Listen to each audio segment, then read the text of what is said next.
Bienvenidos, queridos amigos, a una nueva edición de este programa que se llama Marcando el Norte. Bienvenido, don José Manuel. Muchas gracias de nuevo. Y muy agradecido nosotros, todos nuestros espectadores, porque lo que usted nos está contando son, primero, datos de primera mano, impresionantes, y además muy ordenados. Estamos conociendo la verdad. Estamos conociendo la verdad de lo que fue la persecución religiosa en Madrid durante la Guerra Civil, que esta es la serie de la que estamos tratando con don José Manuel Ezpeleta, que además de ser piloto jubilado de Iberia, correcto, es uno de los grandes expertos en este tema, porque como yo dije al principio, hay gente que hace la carrera de historia, pero no hace historia, porque para hacer historia hay que leer y hay que ir al archivo. Y como él ha leído y ha ido al archivo, no tiene la carrera de historia, pero hace historia, ¿eh? Y de eso dan cuenta más de un colega a los que ustedes ayudan, ¿eh? Les ha dado datos y instituciones con las que él ha colaborado. Yo lo sé, por ejemplo, en la diócesis de Alcalá usted ha proporcionado muchísima información para la causa de los mártires de este momento. Bien, hemos hecho varios programas, ¿eh? Hicimos un primer programa, era un planteamiento general, después hablamos de la vida religiosa, esa que querían exterminar, pero no exterminaron. Me dejó usted pegado en el último programa hablando de la vida religiosa en las cárceles, porque claro, después de describir las cárceles, parecía que cárcel durante la Guerra Civil y vida religiosa no. Pero a pesar de todo, como dice usted, la voluntad de los hombres, y habla usted de la varita de Dios. Sí, varita de Dios. La varita, me ha gustado eso. ¿Qué es la varita de Dios? La varita de Dios, yo lo llamo así, a la actuación que uno percibe por parte de Dios cuando se mete en determinados temas y ver que sin él o sin esa varita hubiera sido imposible llegar a un resultado óptimo, porque visto desde fuera dice esto es imposible. Es decir, el milagro existe. O sea, el sin mí no podéis hacer nada. Exactamente. Tal cual. ¿Sí? Exactamente. Bueno, pues, ¿cómo ha ocurrido esto? ¿Por qué? ¿Es lo que se llama casualmente o la suerte? No es suerte ni es causal. Es porque todo ya obedece a un plan trazado, así es lo que yo estoy totalmente convencido, que sin tú darte cuenta te lleva a ello, porque tú te conviertes en la mera herramienta de el de arriba. Como decía San Juan Pablo II, en los designios providenciales de Dios no hay meras casualidades. Exactamente. Hay que ver que bien lo decía, claro, sí. Para eso es santo. Para eso era Juan Pablo II. Claro. Bueno, y había un tema que yo no sé lo que dará de sí, pero yo quiero que me cuente porque es lo de las sacas. ¿Qué es eso de las sacas? Sacas es lo que se ha denominado siempre a aquellas grandes expediciones. Cuando decimos grandes, pues es a partir de 50, 100 personas, como mínimo, que son sacadas de las cárceles y llevadas a un lugar para fusilar o asesinar. Eso es lo que se conoce como saca aquí en España. Esto obedece a que una vez que ya están establecidas en Madrid, igual que en otras capitales de la zona republicana, habilitadas conventos o centros o las mismas cárceles, en Madrid en concreto, conforme va avanzando la guerra a lo largo del 36 y se aproximan las tropas llamadas de los nacionales a finales de octubre y primeros de noviembre a las puertas de Madrid, por la parte oeste, pues conforme esa presión militar se va ejerciendo sobre Madrid con el ánimo de tomarlo, que nunca se va a tomar, las autoridades republicanas en general van a ir tomando una serie de medidas para luchar contra lo que ellos llamaban, y que pues luego podremos hablar de ello a lo mejor, la quinta columna. Me apunto aquí el nombre, quinta columna. Todos los historiadores confirman y hablan y escriben de que en Madrid durante el 36, como consecuencia de una afirmación que hizo el general Mola, que iba a tomar café en la Puerta del Sol, y que había una quinta columna dentro de Madrid que se iba a adherir a las fuerzas... 4 columnas eran las que avanzaban sobre Madrid. Efectivamente. Bueno, pues eso es, digamos que a esas personas que formaron esa resistencia inicialmente se le llamó quinta columna, pero no es verdad. O sea, la quinta columna como tal organización totalmente establecida, con sus claves, con sus lugares, con toda su organización, ya funcionó a partir de la primavera del 37. Pero aquí estamos en el año 36. Y, como decía, a primeros de noviembre, las autoridades, sobre todo en Madrid, republicanas, pues empezaron a tomar medidas para eliminar esa quinta columna que ellos suponían que eran los fascistas que se unirían a las tropas nacionales y que además, aunque ellos no lo sabían aplicando ese término, estaban todo el clero, tanto masculino todo el clero era quinta columna. Era quinta columna, femenino o masculino, daba igual. En concreto, se llega al 1 de noviembre del 36, ya se habían producido en Madrid, sobre todo en determinados sitios como era Boadilla del Monte, como fue Aravaca, como fue la carretera del Pardo, etcétera, pequeñas extracciones de presos, de grupos de 10, 20, de la cárcel de Ventas. Ahí está, pues Ramiro de Maeztu, Ramiro de Ramos, pero ahí hay otra serie de personas que forman estas expediciones, por ejemplo, los religiosos de San Juan de Dios, que terminan en Boadilla del Monte. Ahí están los grandes fusilamientos, por ejemplo, los 2 trenes de Jaén, sobre todo el segundo, que luego hablaremos. Los trenes de Jaén. Exacto, que luego hablaremos. Y hay que tener en cuenta que para entender esto, que hacia el 4 de agosto del 36, el gobierno de la República, con Giral, el presidente del gobierno, y a través de su ministro de Interior, llamado Interior entonces, de Gobernación, Ángel Galarza, etcétera, van a formar, para combatir esa persecución incontrolada que hablábamos entonces, van a crear un organismo que se va a llamar el Comité Provincial de Investigación Pública, que eso se va a crear el día 4 de agosto del 36 en lo que era el Círculo de Bellas Artes de Madrid, que luego se va a convertir en Checa. Y entonces ahí se van a poner las bases para, digamos, esa persecución o esa represión controlada de la que hablábamos, más la de controlar las cárceles y los presos de las cárceles y cómo poder, entre comillas, eliminarlos. Ese cuerpo va a funcionar paralelamente a la Dirección General de Seguridad, a la Policía y Guardia Republicana, y a su vez va a funcionar con un organismo particular que van a ser los guardias de ellos, que se van a llamar Milicias de Vigilancia y Retaguardia.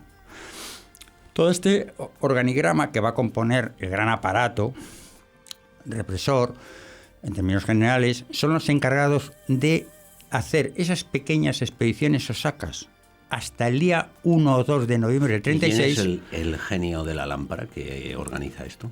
Todo esto está auspiciado por el director general de Seguridad, Manuel Muñoz, masón, Ángel Galarza, ministro de Gobernación, masón, Giral, presidente del gobierno, y ahí está Azaña, que era el presidente de la República. Pero del director general de Seguridad para abajo hay todo un aparato de personalidades, de todas las características, que ya tenían sus antecedentes, digamos, de izquierdistas durante la República y anterior a la República.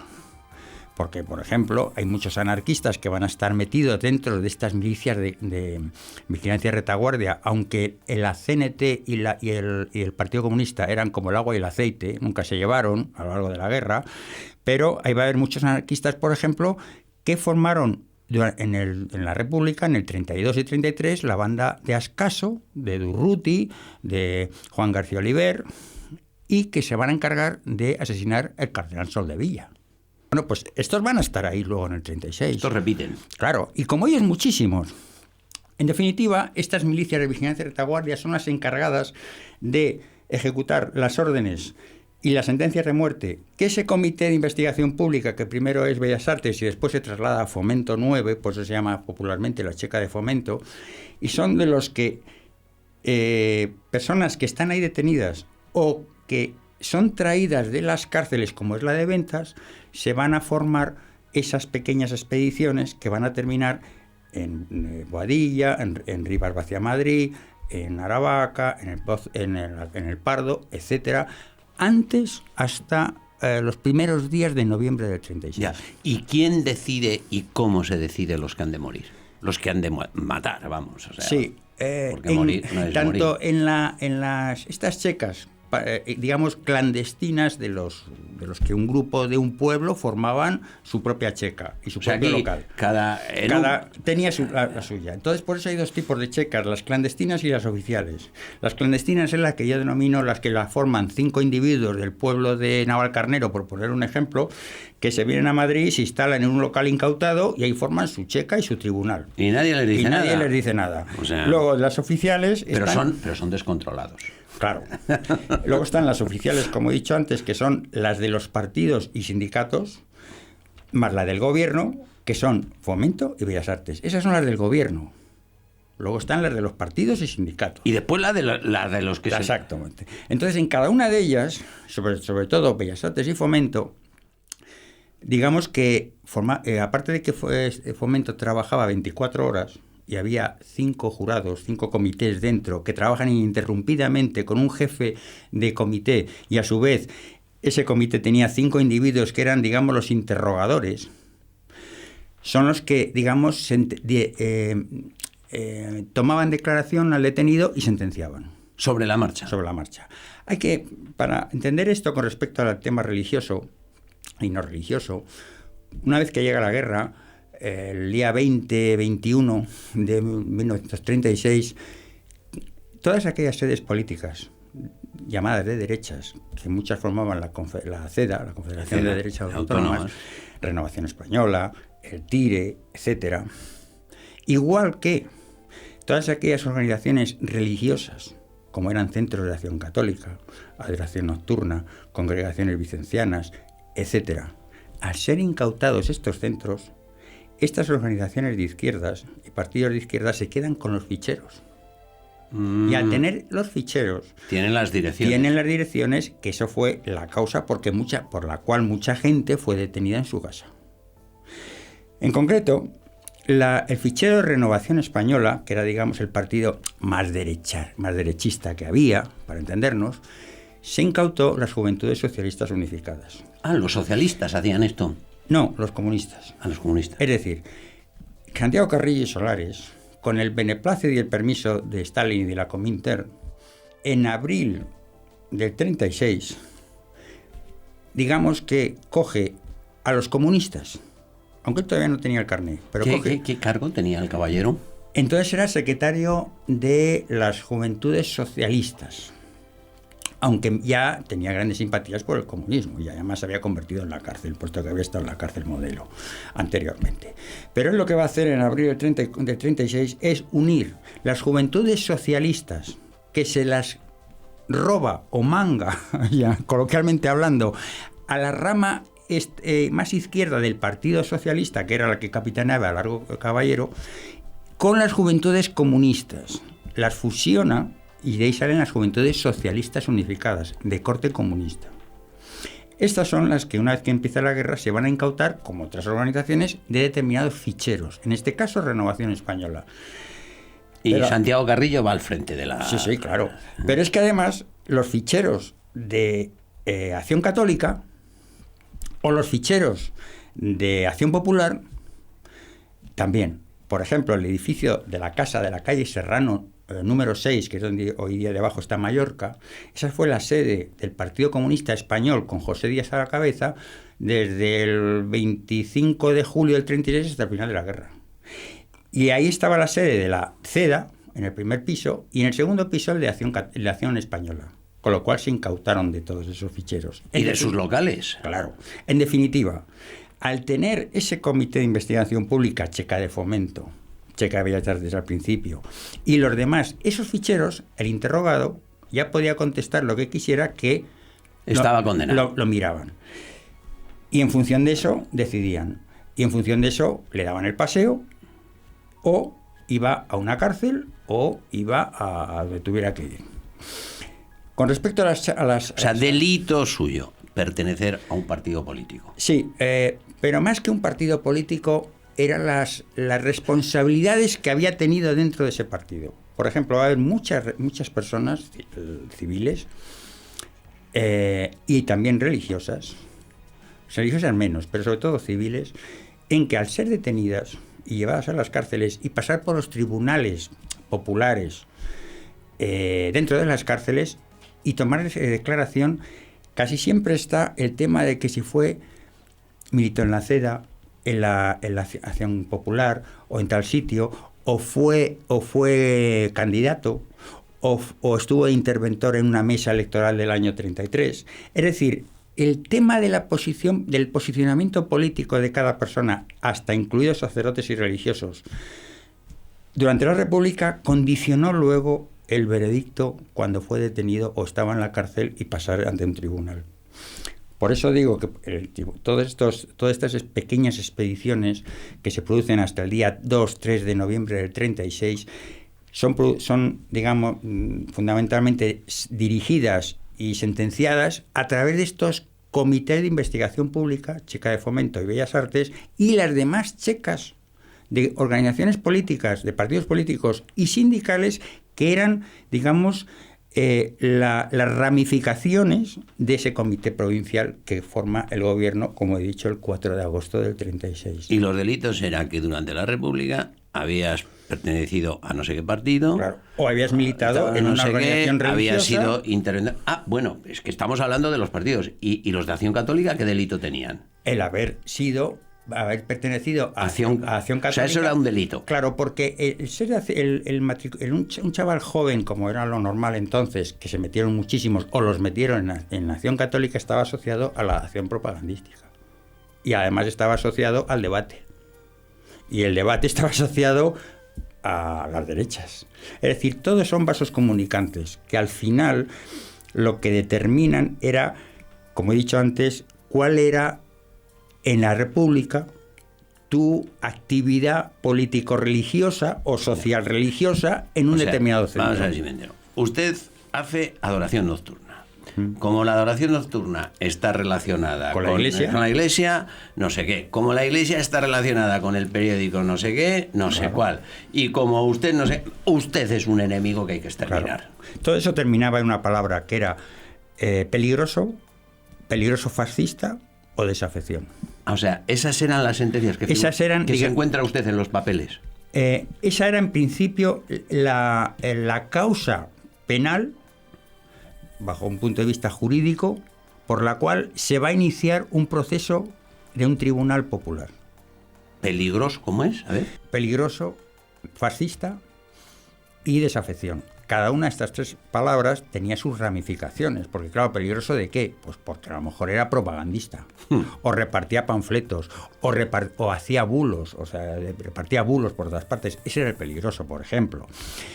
Hay sacerdotes que le ponen peligroso porque digamos que se les cogió con las manos en la masa, tanto dentro de las cárceles como en algunas embajadas, por ejemplo la de Finlandia. ¿Por qué? Pues porque se les vio que confesaban. Eso era la masa. Claro. El término desafección, pues ya sabemos lo que es, y tenía cantidad de variantes. Ahí entraba, por ejemplo, todos los militares, generalmente.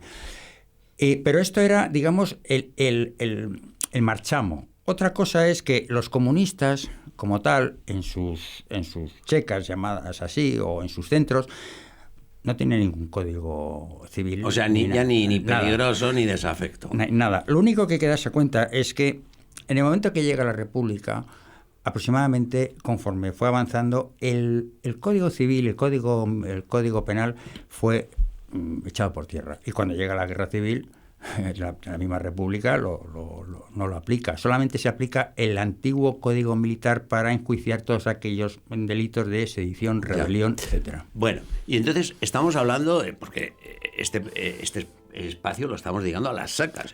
Y hasta ahora hemos hablado solo de el proceso preliminar para que se produzca la saca. Claro. Una vez que se llega ya a la sentencia, al día, mejor dicho, cronológicamente, al día 1-2 de noviembre del 36, hay un hecho muy importante, y es que, igual que Largo Caballero había sido el encargado de relevar como presidente del gobierno a José Giral el 4 de septiembre del 36, el 4 de noviembre del 36 va a remodelar el gobierno.